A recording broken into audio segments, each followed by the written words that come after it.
Following his death, he left it to his son, who in turn left it to the Académie des Beaux-Arts in 1966. The organization invested heavily to restore the gardens to how they were in their prime, including renovation work to his studio and a complete replanting of the flowers to how he had done. His large collection of Japanese woodblock prints was displayed throughout. By 1980, it was open to the public as a museum. It's now incredibly popular, both because of the people wanting to see the scenery that inspired the artist and those who visit the best gardens in the world, and it's especially popular during the summer months when most of the flowers are in bloom. Guests have access to most of the gardens, as well as to the ground and first floor of his former home, and the studio, which was where he painted his famed works, such as the water lilies that are now exhibited around the world. It is now the gift shop. Number 3. Brooklyn Botanic Gardens. The Brooklyn Botanic Gardens covers a 52-acre plot of land within Mount Prospect Park in Brooklyn, New York, and is so popular that almost 1 million people visit it each year. It has always been the plan to create a botanical garden on the site ever since Prospect Park opened in 1873, and after delays due to disagreements on the form it would take, it was finally opened to the public in 1910. Across the site are more than 14,000 taxa of plants across 8 main specialty gardens. Of particular importance are the collection of more than 200 cherry trees from 42 different species that create a sea of blossom every spring, and the simply stunning Japanese hill and pond garden that features 3 hills, a waterfall, and an island, all of which are artificially constructed and adhere to traditional Japanese styles. Other attractions include the Cranford Rose Garden, the Shakespeare Garden, the Water Garden, and the Children's Garden, each of which focuses on a particular species and environment, and aim to offer relaxing surroundings while educating visitors on the range and beauty of our planet's plants.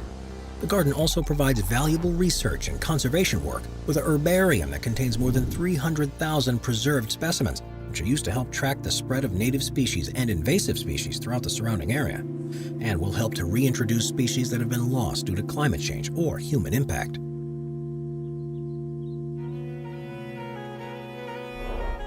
Number 2. The SSR Botanical Garden. The Sir Siwugsugger Ramgoolam Botanical Garden, which is also known as the Pamplemousses Botanical Garden, is a 91-acre site near the city of Port Louis in Mauritius. First built in 1770, it's the oldest botanical garden in the southern hemisphere. And thanks to the island's climate, it's known for its wide collection of tropical species that are rarely seen growing outside in similar gardens around the world.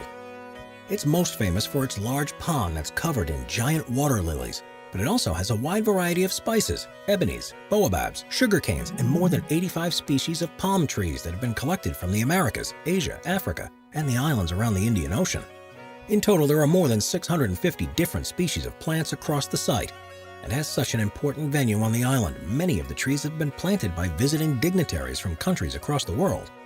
It's also performed a vital role in the health of the country's population throughout history, not just because of the medicines that have been derived from the species that grow there, but because of how the land has been used to grow plants that are in particular demand.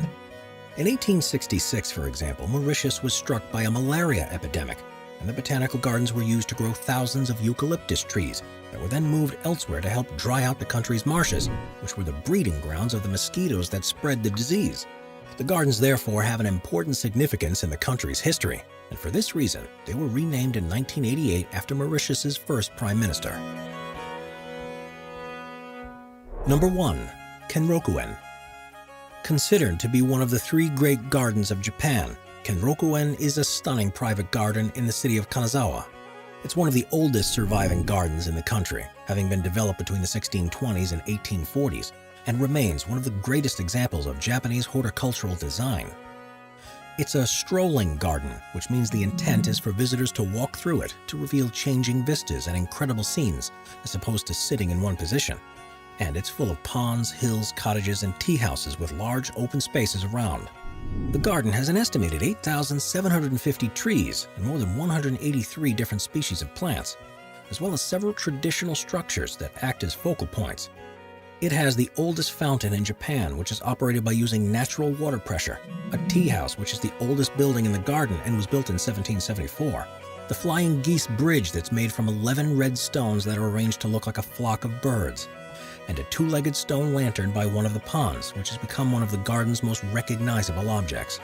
The garden has been specifically designed to take on a different persona as the seasons pass. No matter when you visit, there will be a wealth of color and countless flowers in bloom. It's no wonder that this is the most visited garden in Japan, and because of its meticulous design, is undoubtedly one of the most over-the-top gardens in the world. Watch our nature playlist for more top 15 videos about beautiful nature. Sit back, relax, and binge watch all of our best nature videos.